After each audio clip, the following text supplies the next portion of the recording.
Sejak kapan Palestina berjasa? Sejak kapan? Weh, belajar lagi, mau-maunya aja dibohongin Ustadz-Ustadz 212. Ya ampun. Kalian inget nggak Masjidil Aqsa? Masjidil Aqsa. Jumpa kembali sahabat dengan channel Bapak Lukman Har. Tayangan adanya tanpa rekayasa. Bukan berbicara yang penting, tetapi yang penting berbicara. Nyuruh kepada orang lain belajar sejarah, tetapi dia tidak tahu dan bagaimana pelafalan yang betul Masjidil Aqsa. Dia sampaikan tadi Masjidil Aqsa. Kapilah ini. Saya sampai ketawa. Mohon maaf, Mbak.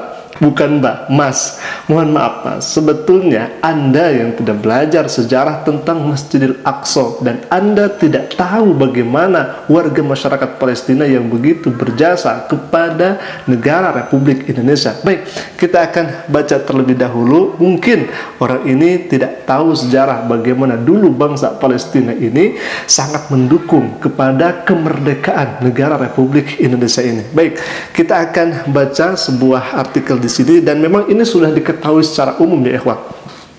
Dalam sejarah, Palestina sangat berjasa bagi Indonesia karena Palestina adalah negara pertama yang mengakui kemerdekaan Indonesia. Rakyat Palestina mendukung kemerdekaan Indonesia melalui Syekh Muhammad Amin Al-Husayni, seorang mufti terkenal Palestina, dan saudagar kaya Palestina Muhammad Ali Tahir. Mereka melakukannya meskipun mereka berada dalam konflik dengan Inggris dan Zionis yang ingin mengambil Al-Quds. Al-Quds di mana? Di Palestina. Tetapi mereka sangat berjasa luar biasa, memberikan dukungan secara penuh dan ikhlas yang begitu luar biasa kepada warga masyarakat Indonesia, membersamai Indonesia agar Indonesia merdeka. Artinya di sini siapa yang tidak tahu sejarah? Malah Mas sendiri yang tidak tahu bagaimana pelafalan Al-Aqsa, malah dibilang Al-Aqsa. Subhanallah walhamdulillah wala ilaha illallah. Lagian Mbak, mohon maaf, lagian Mas, walaupun warga masyarakat Gaza, Palestina itu sendiri tidak berjasa kepada umat Islam, kepada warga masyarakat Indonesia, kami sebagai umat Islam tetap dibingkai dalam Al-Quranul Karim itu, yang mana Allah katakan dalam Al-Quran, innamal mu'minuna ikhwah, sesungguhnya orang yang beriman itu saudara, mau berjasa ataupun tidak, yang penting mereka beriman kepada Allah dan Rasulnya. Kami harus membantu tatkala mereka dizalimi, karena mereka ditindas, minimal dengan doa kita yang kemudian dipanjatkan kepada Allah Subhanahu wa taala. Jadi tetap saja kita bersaudara dengan umat Islam yang ada di Palestina, dengan umat Islam yang ada di seluruh dunia. Kami bersaudara karena kami dibingkai dalam Al-Qur'anul Karim itu, yaitu innamal mu'minuna ikhwah fa aslihu baina akhwaykum wattaqullaha la'allakum turhamun. Karena masnya ini seorang non muslim, maka selayaknya kami memberikan tahu agar masnya sendiri tahu dan paham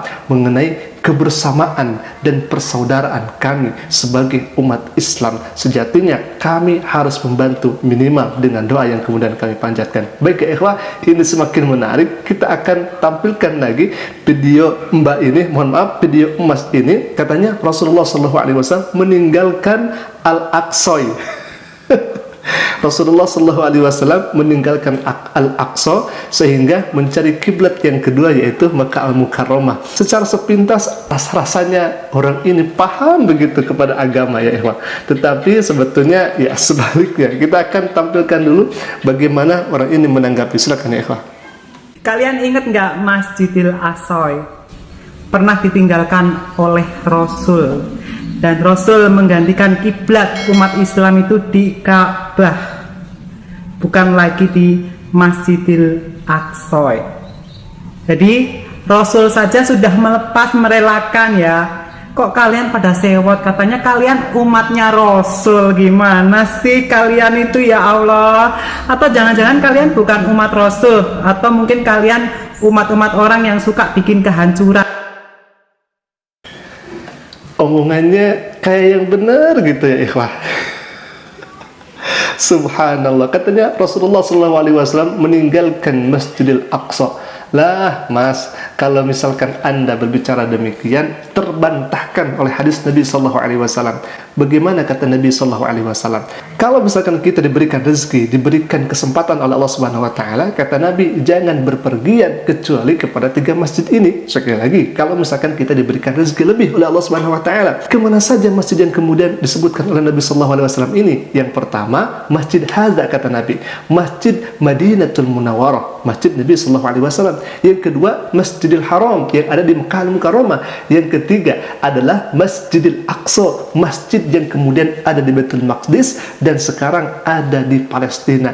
Berarti apa ya ikhwah? Nabi Sallallahu Alaihi Wasallam memerintahkan kepada kita agar senantiasa rihlah atau kita melaksanakan sholat di masjid yang kemudian oleh Nabi SAW sebutkan ini, dan pahalanya besar luar biasa yang akan Allah berikan kepada orang yang kemudian bisa melaksanakan sholat di masjid tersebut, karena ini adalah masjid yang kemudian Nabi SAW sampaikan dalam hadis-hadisnya itu.